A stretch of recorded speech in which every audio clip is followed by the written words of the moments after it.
Clever Gretel, by Jacob and Wilhelm Grimm. There was once a cook named Gretel, who wore shoes with red heels, and when she walked out with them on, she turned herself this way and that, was quite happy, and thought, "You certainly are a pretty girl."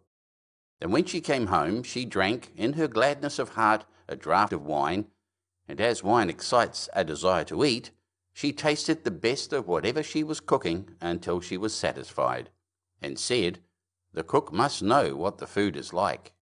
It came to pass that the master one day said to her, "Gretel, there is a guest coming this evening. Prepare me 2 fowls very daintily."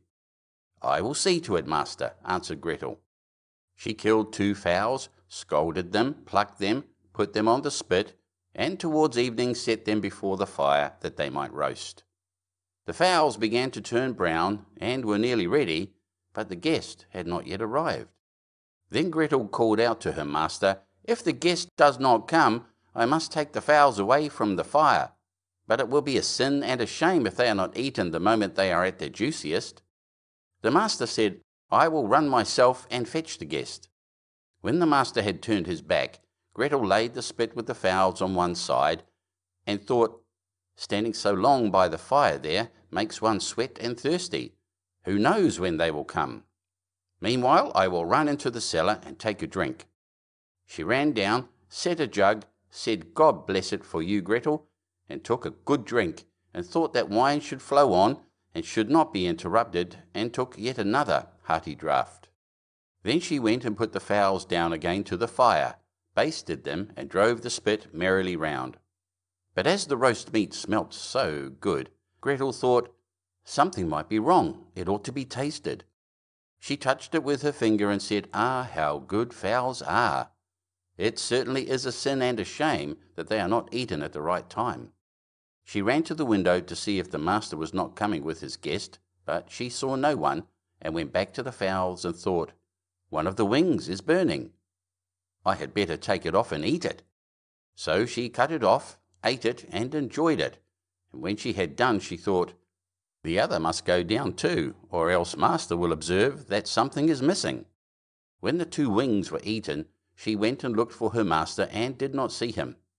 It suddenly occurred to her, who knows, they are perhaps not coming at all and have turned in somewhere. Then she said, "Well, Gretel, enjoy yourself. 1 fowl has been cut into. Take another drink and eat up entirely. When it is eaten you will have some peace. Why should God's good gifts be spoiled?"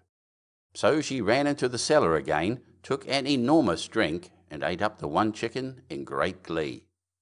When one of the chickens was swallowed down, and still her master did not come, Gretel looked at the other and said, "What one is, the other should be likewise. The 2 go together. What's right for the one is right for the other. I think if I were to take another draught, it would do me no harm." So she took another hearty drink, and let the second chicken follow the first. While she was making the most of it, her master came and cried, "Hurry up, Gretel, the guest is coming directly after me." "Yes, sir, I will soon serve up," answered Gretel. Meantime the master looked to see that the table was properly laid, and took the great knife wherewith he was going to carve the chickens, and sharpened it on the steps. Presently the guest came and knocked politely and courteously at the house door. Gretel ran and looked to see who was there, and when she saw the guest she put her finger to her lips and said, "Hush, hush, go away as quickly as you can. If my master catches you, it will be the worse for you. He certainly did ask you to supper, but his intention is to cut off your 2 ears. Just listen how he is sharpening the knife for it." The guest heard the sharpening, and hurried down the steps again as fast as he could. Gretel was not idle. She ran screaming to her master and cried, "You have invited a fine guest." "Why, Gretel, what do you mean by that?" "Yes," said she, "he has taken the chickens which I was just going to serve up off the dish, and has run away with them." "That's a nice trick," said her master, and lamented the fine chickens. "If he had but left me 1, so that something remained for me to eat." He called to him to stop, but the guest pretended not to hear. Then he ran after him with the knife still in his hand, crying, "Just one, meaning that the guest should leave him just 1 chicken and not take both. The guest, however, thought no otherwise than that he was to give up one of his ears, and ran as if fire were burning under him, in order to take them both with him.